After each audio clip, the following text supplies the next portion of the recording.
Banyak orang menilai kinerja presiden dari angka approval rating. Kalau angkanya tinggi, kita langsung menyimpulkan presidennya pasti bekerja dengan baik. Tapi benarkah kinerja pemerintahan bisa diringkas hanya menjadi satu angka tingkat kepuasan publik?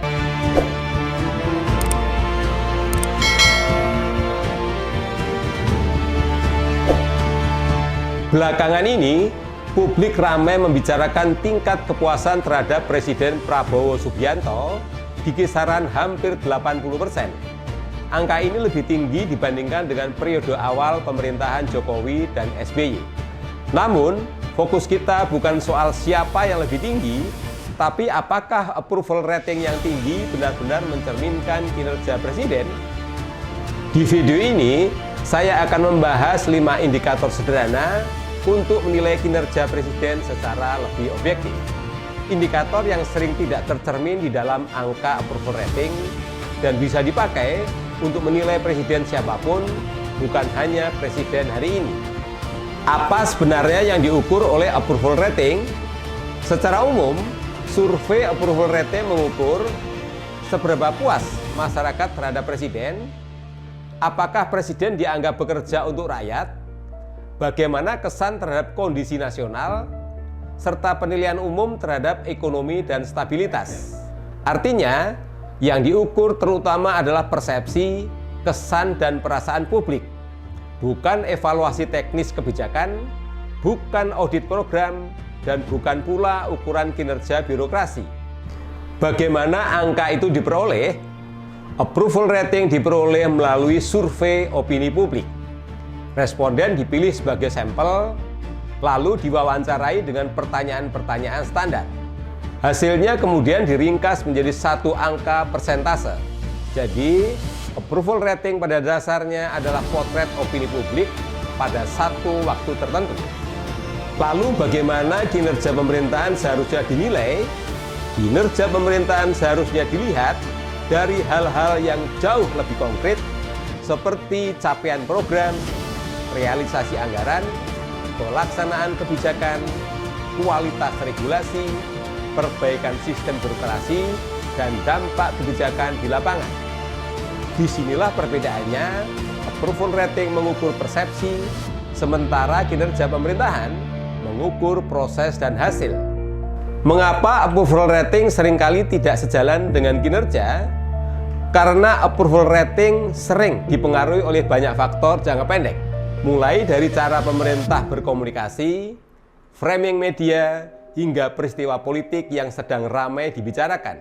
Sementara itu, kinerja pemerintahan berjalan dalam ritme yang jauh lebih lambat, lebih struktural, dan lebih kompleks. Disinilah sering terjadi benturan antara cepatnya opini publik dan lambatnya kerja kebijakan. 5 cara menilai kinerja presiden. Yang pertama, kita harus membedakan antara popularitas dan dampak kebijakan. Approval rating mengukur kepuasan publik, bukan langsung mengukur hasil kebijakan.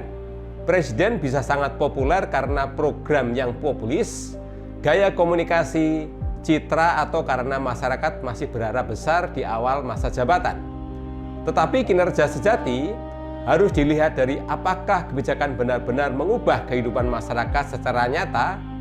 Yang kedua, lihat dampak kebijakan dalam kehidupan sehari-hari. Ukuran kinerja tidak terletak di podium dan persepsi, melainkan di dapur rumah tangga. Apakah biaya hidup lebih terkendali? Apakah lapangan kerja lebih terbuka? Dan apakah layanan publik lebih mudah dan lebih manusiawi? Karena yang benar-benar dirasakan rakyat bukan pidato dan bukan konferensi pers, melainkan pengalaman hidup sehari-hari. Yang ketiga, perhatikan kapan survei dilakukan. Di awal masa pemerintahan biasanya ada yang disebut sebagai honeymoon period. Masyarakat masih optimistis, masih memberi ruang harapan, dan belum sepenuhnya merasakan dampak kebijakan jangka panjang. Karena itu, approval rating yang tinggi di awal masa jabatan belum tentu mencerminkan kinerja jangka menengah dan jangka panjang. Sampai di sini, kita bisa melihat bahwa angka kepuasan saja belum cukup. Yang keempat, lihat pemerataan bukan sekedar rata-rata. Angka kepuasan nasional terlihat bagus, namun kita perlu bertanya lebih dalam. Siapa yang merasa puas? Kelompok mana yang benar-benar merasakan manfaat? Dan siapa yang justru belum tersentuh? Kinerja yang baik bukan soal rata-rata nasional, tetapi soal pemerataan dampak kebijakan antar daerah, antar kelompok sosial, dan antar sektor. Yang kelima, nilai konsistensi dan kualitas tata kelola. Banyak program pemerintah terlihat cepat, menarik, dan populer.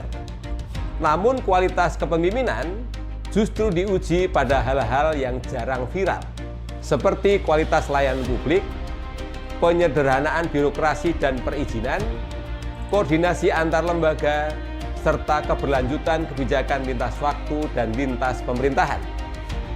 Kinerja pemimpin tidak diukur dari seberapa viral programnya, melainkan dari apakah sistemnya benar-benar membaik. Kesimpulannya, approval rating adalah sinyal, bukan vonis kinerja.